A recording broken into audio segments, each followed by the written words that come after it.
so kids ask your parents first. And the winner will be announced at the completion of this match, so dial now. Yes, of course, what I meant to say was classic catch competition. Tea being taken here at the Basin Reserve, play starting at 3:15, a minimum of 48 overs to be bowled, and 6:30 is the time that they use to count back from for assessing those overs. 48 overs to be bowled. Right, now it's soccer and the latest round of matches in the smoke-free National Summer League.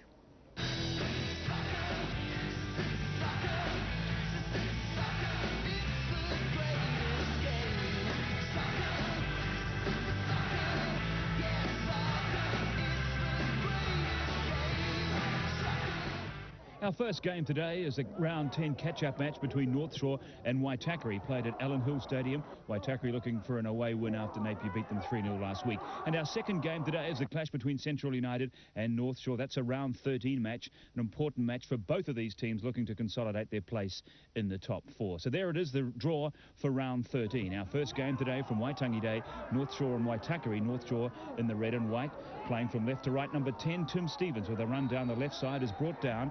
And an opportunity here for a penalty, and believe it or not, Alan Lamb's shot is wide. The first goal of the match, however, came from Waitakere's number 9, Darren McLennan, in the 31st minute. Some fine skills here from McLennan, beating two defenders with his right boot. It's 1-0. The North Shore corner is saved by the goalkeeper Grant Schofield, but he can't keep hold of it, causing a real messy scramble in goal, but no one able to clear it. Eventually it's Steve Nixon that manages to get the ball away. So only one goal in the first half, Waitakere leading at the break by 1-0. North Shore attacking early in the second half with a thundering shot coming here from number 8, John Lawler, as it crashes into the crossbar.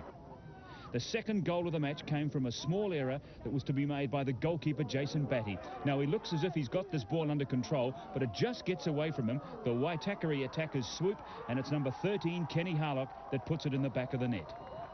It's 2-0 to Waitakere City. A North Shore free kick taken here by Tony Jasper.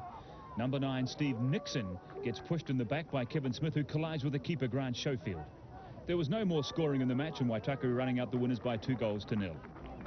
Well, we weren't actually expecting to win, but we were hoping for one, because we haven't really played that well since Christmas, and this is our first 4-pointer, and we needed it badly, and I thought we played quite well today. Our second game today is the round 13 clash between Central United at home to North Shore, played in front of a big crowd of nearly 3,000. Early opportunity there for Mark Elric, for Central just misses. Plenty of opportunities, in fact, in the first opening minutes of the match here for Central, and Jason Batty again put under pressure. North Shore also had their opportunities in the first half, and Central keeper Scott Bishop doing well here. Central again on attack, Mark Elric, who was always a danger in the first half, putting pressure once more on Jason Batty. The first goal of the match, however, came after 23 minutes of play. Central's Fred de Jong setting it up for Mark Elric, and a beautiful shot off the left foot. And Mark Elric, with the first goal of the match, is side up by 1-0. And it was the angle that did the goalkeeper. Batty couldn't get a hand to it. Feelings were running high in this match, and a few moments later, the North Shore captain, Tony Jaspers, was given his marching orders for an incident off the ball. A scoring opportunity goes begging here. Perhaps Central's Fred de Jong should have had the shot himself. Instead, he laid it on for Mark Elric, and he was too high with his shot. North Shore, however, did grab the equaliser a few minutes later. Lovely ball from Lee Jones, and Alan Lamb, with a lovely volley, beats the goalkeeper, Scott Bishop. However, an incident took place during this goal. Scott Bishop, the goalkeeper, claims he was pushed in the back. He retaliated, and he got his marching orders from the referee, Neil Fox. Tensions really running high in this match. This meant a new young goalkeeper in the form of Paul Crowhurst came on for his first touch of smoke-free National Soccer League. Central on the attack again. Number 6, Noah Hickey, to number 12, Jeff Kiskek, and Batty just tips it over the top. So at half-time, it was 1 goal apiece. 2 minutes into the second half, North Shore grabs the lead as Ivan Visilic's pass is blocked, giving North Shore a chance, and Tim Stevens on hand with a beautiful shot. And so North Shore ahead by 2-1 early in the second half. Number 6, Hickey, with a high cross to Batty, and De Jong up, and De Jong goes over the top. But it was Central that were creating all the opportunities here in the second half, despite the fact that they were trailing by 2-1. Another opportunity here, and once again it's Batty with the big save. Finally, Central managed to snap the equaliser after yet one further shot goes wide. This time it was off the boot of Fred de Jong, and de Jong manages to find the back of the net. It's 2-2. 8 minutes later came the crucial goal of the match. North Shore's number 11, Alan Lamb, first of all loses the ball to number 12, Billy Harris, and he in turn passes it to Matthew Vuksic, and the pass goes to number 6, Noah Hickey. Hickey with a strong run across to Mark Elric, and Elric back to Hickey, and there it is. Lovely goal from Noah Hickey. And Central hit the lead by 3-2. North Shore now desperately seeking that elusive third goal. Number 15, Paul Hobson, shoots. Central now trying to stitch up this match with a fourth goal. And look at this from Noah Hickey. He beats the goalkeeper and for some inexplicable reason decides not to put the ball into the back of the net. And out he comes again. He loses control of it, this time to Elric, and over the top it goes. An inexplicable miss there from Noah Hickey. What was he trying to do? However, 5 minutes from full time, Elric was not to be denied. Beautiful shot again, the angle beating Batty. Central ahead by 4-2. And now they're playing some lovely football. De Jong with a nicely positioned pass again to Elric, showing great skill and plenty of strength. And only the goalkeeper to beat the little shimmy. It's 5-2, and Mark Elric has his hat-trick. 3 goals today for the Central attacker, Mark Elric. That's how it finished, 5-2. I think everybody in our team did their jobs well, and you know, we seemed to stick to the plan, and it all came off for us in the end. So just recapping, so far in round 13, 7 goals at Kuatia Street. Central, the home side, winning by 5-2. Those other 4 matches to be played today to complete round 13. As a result of that match, North Shore slipping out of contention. Central still very much in the race there in third place with 30 points. And there we have it. Coming up, the draw for round 14. Teams on the left-hand side, the teams at home. Oh, it's been very up and down. I mean, I think everybody's had the same problem really, because nobody's put any real consistency together other than Miramar at the start, and they're beginning to trip up a wee bit now. But yeah, it's enjoyable, but it's for a coach it can be a bit of a pain in the neck sometimes. I'll be quite honest with you.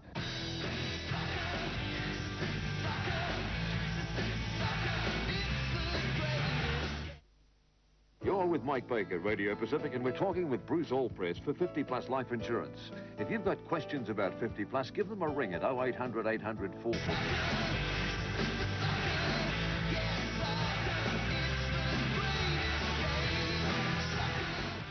Our first game today from Guppy Park in Nelson, the home side on a 7-game winning streak at home to Waitakere City.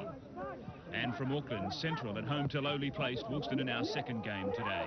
We're trying to be positive, we're trying to remain in the top 4, and I think to stay there we're going to have to score goals.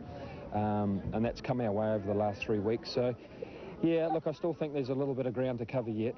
It's still very, very tight. And but look, I mean, if we can keep producing goals, I'm sure we can be there. So this is the draw for round 14 in the Smoke-Free National Soccer League. All these matches important now with only 5 rounds left before the playoffs next month. The top 4 teams going through, of course. So first up today, it's Nelson in the black at home to Waitakere, a side hanging just outside the top 4.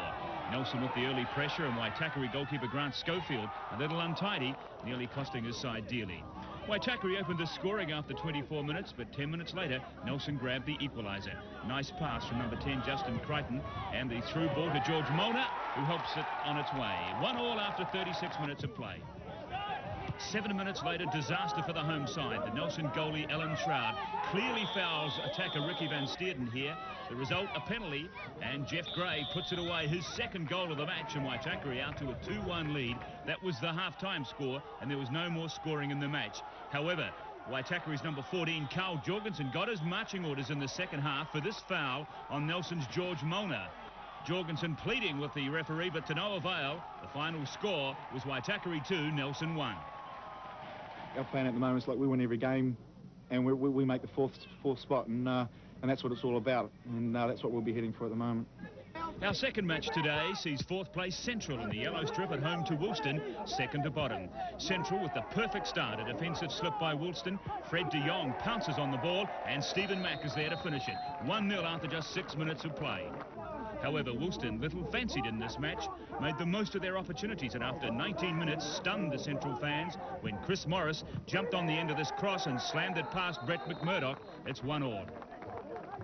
There were more shocks for the Central side. 6 minutes before half-time, Andrew Brand slips a pass to the unmarked Dominic Robinson, who had both the pace and the guile to outfox the goalkeeper. Underneath the legs of Brett McMurdoch and into the net, and Woolston, a side with only 3 wins in 13 matches, lead by 2-1. Woolston held on to their lead for 30 minutes until a brilliant individual goal from the boot of Noah Hickey gives Central the equaliser. A superb 20-metre volley, 2-2 with 20 minutes of the match remaining. Central now playing with a lot more conviction. And a run here from Mark Elrick. Beats one, then slips a beautiful little ball through to Stephen Mack. And Mack on the angle, too good for the goalkeeper, McLaughlin. Central hit the lead by 3-2. The subtle touch of Mark Elrick setting up this beautiful goal. And, of course, the finish there as well from Stephen Mack. Central now completely on top here in the last 15 minutes of the match. Here comes goal number 4. Long ball through to Noel Barclay, and a powerful right foot beats McLaughlin again on the outside, and it's 4-2. The match unfortunately ended on a sour note when Central goalie Brett McMurdoch was given his marching orders for this foul on Andrew Brandt. This was the second week in a row that Central have seen their goalkeeper marched. I think both sides committed to attacking, and I think we perhaps brought the best out of the local side. So, you know, I mean, it was a good game all around. I was very pleased with the performance of the players. They showed great character for a young side, and I'm quite happy with that. Yeah, we've probably introduced a couple of older players to the side, and they've just settled everybody down now and again. There's a lot of young players that are coming through, but they're very keen and sometimes unaware of the game. So some of the older, you know, like Fred de Jong is a great example, where he's holding the ball up, talking to the players all the time and helping them out. So a couple of big upsets there in round 14. First of all, North Shore thrashing the top side, Napier City, by 5-0, and Mount Maunganui, the bottom place side, holding Miramar Rangers to a 3-3 draw. So the points table looks like this. Napier City still on top with 38 points, and they have a 3-point lead over Miramar Rangers, very tight for the next 3 places. So the draw for next week, which is round 15, probably the key match there, the clash between Miramar and Nelson Suburbs.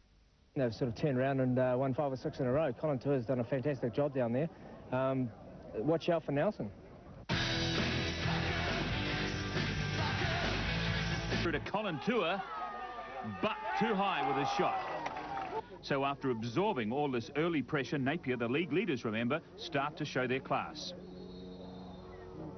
They earn a free kick just inside the Nelson half. They waste no time in taking it. A nice ball comes to captain Rupert Ryan, and a powerful right-footed shot finds the target. The first goal of the match coming after 11 minutes. And looking at again some lovely skills here from Ryan as he first of all controls the ball, then beats his man, and a powerful, accurate volley, and the goalkeeper is stranded. Still, Nelson, however, keep creating the opportunities, despite trailing now by 1-0, but the frustration continues to mount as well. This time some sterling work from the Napier City goalkeeper Mark Paston, keeping them at bay. And although trailing by 1-0, they continued through the first half to have much the better of the game, getting a dominant share of possession and playing with a lot of confidence, but just unable to bring any finish to their build-ups. Here's another careful, meticulous build-up. But again the shot carried away by the acrobatic Mark Paston. Now it's the turn of Nelson to show their paces. Tinoy Christie with a nice ball across to Martin Akers. Gets round his man Akers and lays it off nicely, but Christie arrives just a little too late. Napier now coming more and more into this match. Warren Gilbertson. Number 7 Gilbertson through to Akers. And nice ball back to Christie, but an excellent save here from Alan Stroud. And another opportunity for Napier stemming from this deep goal kick. Mark Patton with a huge goal kick, the little header. And Ryan just unable to control the ball. And once again, Nelson managed to escape.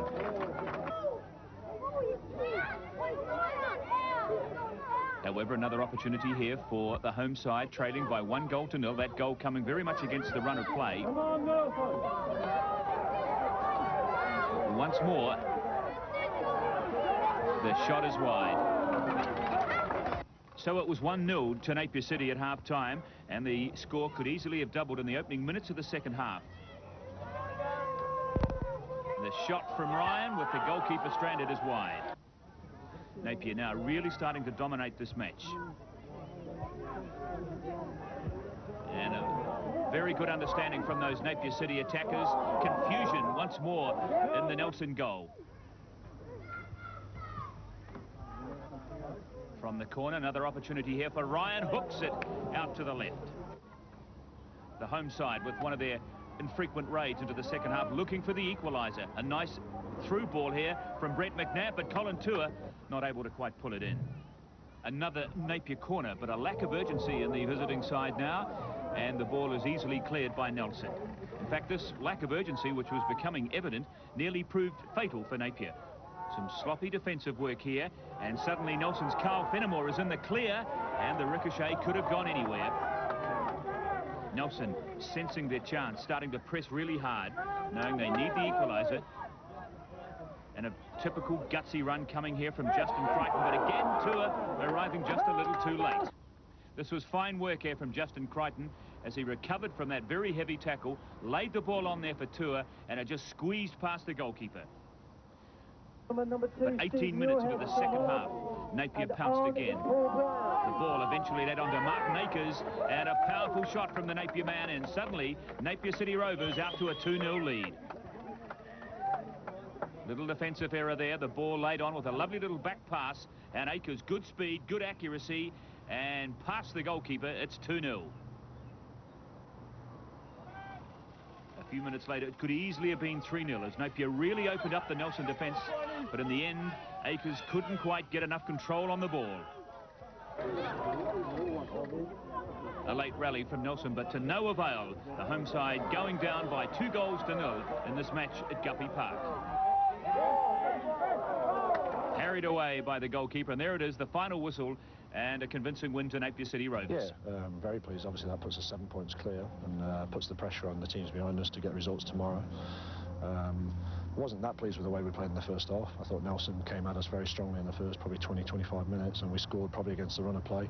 But then we probably had the best 2 chances just before half time, and probably could have gone in 2-0 if not 3. Obviously very disappointing. I thought, particularly the first half, we dominated the game, and we just failed really to take those chances. Yeah, I mean, when you lose someone like Bertram Suri, pretty hard to replace. But credit to the players. I mean, we've battled away well. We do lack numbers down here, being so isolated. And we've done reasonably well, so we just look to try and finish the season on a high note now. Our second game today sees Central in the red and white at home to Waitakere, the defending champions. Central looking good for a place in the playoffs, but this match far more important for Waitakere, locked in a very close struggle for a top 4 spot. An early free kick to Central, a pass to Noah Hickey. Now his cross to Mark Atkinson, and into the back of the net, but no goal, disallowed, offside trap. Waitakere getting into the match as well now, in front of a big crowd, and the ball punched home, but again the offside trap called, and the goal is disallowed. So after a slow start by Waitakere, starting to put some pressure on the Central goal. Then more bad luck for the defending champions. From the corner, another attack full of promise into the back of the net, but the goal disallowed. Once again, Waitakere caught out by the offside trap. And temper starting to get a little flared here. That's 3 disallowed goals we've had in the first half of this match. And as the replay clearly shows, the Waitakere attacker was offside. Waitakere, however, now about to cash in on a poor defensive clearing here from Central. The ball goes free. And then a stroke of bad luck for Central as the ball ricochets off the back of a defender, beats the goalkeeper, and Nick Viljoen there to push it into the back of the net. So a very unusual goal in some ways. First of all, a defensive error.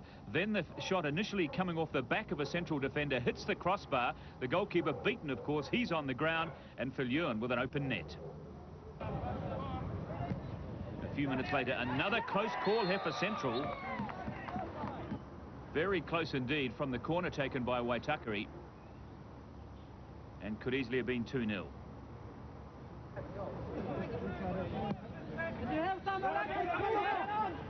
Now at the opposite end of the ground, a chapter of close calls here for Waitakere on defence, and real frustration now for Central. Poor clearance there from Waitakere. Good attack being mounted here by Central, and Jeff Keskik showing lots of determination here. Gets up, still can't beat the goalkeeper. Goalkeeper on the ground in all sorts of trouble, and a desperate clearance from Waitakere, and they hang on to their 1-0 lead. Central come again with another neat and tidy attack here from the home side. But this well-organised Waitakere defence equal to Central at the moment. And in turn, Central had their anxious moments on defence as well, as goalkeeper Grant Schofield nearly loses control of the ball here and gives away a goal. A free kick for Central just outside the penalty area, but it's wide. Lots of free-flowing play in this very entertaining match, which still had only produced the 1 goal. Holding time, ref! Waitakere again with an opportunity, but good clearance there from Central. Score remains at 1-0. Waitakere now playing with a lot of confidence and keen to add to that 1-0 scoreline. But another shot here. Another good build-up at the shot. Goes wide. Now from a free kick, a vicious tackle here on Jeff Keskik. And Ken Hannock from Waitakere City has given the red card, and Waitakere down to 10 players for the rest of the match from the penalty. Central gets the much-needed equaliser from the boot of Mark Atkinson, and it's 1-1. Lovely executed goal here from Mark Atkinson. A strong left-foot volley and little deflection enough to beat the goalkeeper. So it was 1-1 at half-time. Central playing from right to left in the second half. However, nearly became 2-1 in favour of Central after this powerful shot here into the side of the net. Score remains, however, at 1-1. Central really pressing hard, desperately keen to break the deadlock.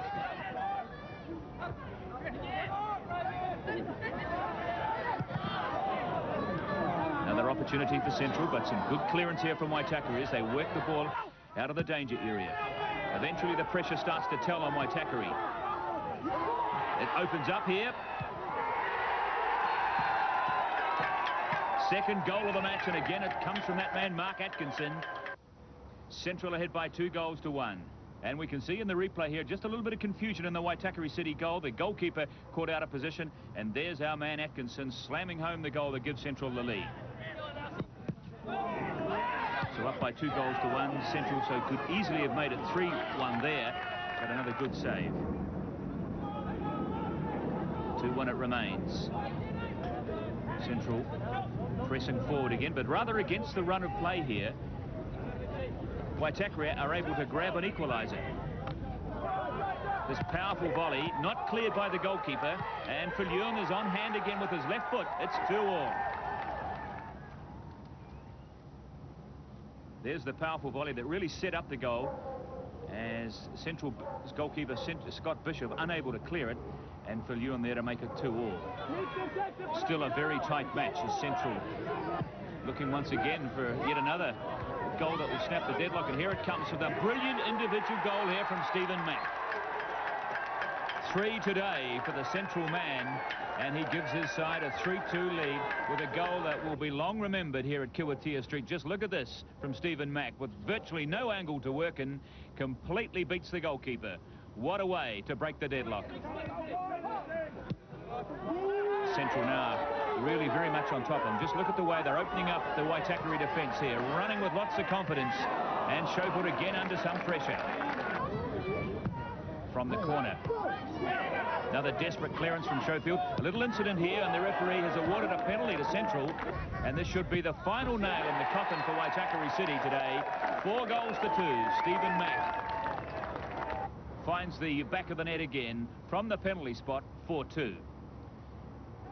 And there it is. That's the final score. Good win to Central. Look, all credit to Waitakere. I think they were a hard side to beat with their 10 men, and we made a change. We put another guy in up front, and look, I mean, it was just one of those great changes, I suppose, in circumstances, and Steve scored 3. I mean, fabulous. We're still on the top 4 at this point in time. Obviously, North Shore's game tomorrow against Mount Maunganui. If they win that, they'll come on level points with us. So basically, we'll have to win our last 2 games of the 18 to finish in 4th spot. Obviously, we were looking for a little bit more today. Looking at second, maybe 3rd or 2nd, but obviously it didn't happen. So we'll just have to knuckle down next week and get the result we require to put the pressure back on Central. So looking at the results so far from round 16, the winners, Napier over Nelson, of course, and Melville over Woolston, Central over Waitakere, and Miramar winning 3-2 on a penalty count over Wellington. And today, North Shore and Mount Maunganui to play. So the points table looks like this at the moment. Napier City Rovers way out in front now with that 4-point lead. Very tight still, of course, for those next spots, which means there'll be some very crucial matches here in the second to last round, round 17. I think it's good that we're not safe. It's going to keep us all honest. And heading towards Miramar, I mean, they've had a 3-3 draw with Wellington today. Look, anything can happen. So game by game, but hopefully we can be there.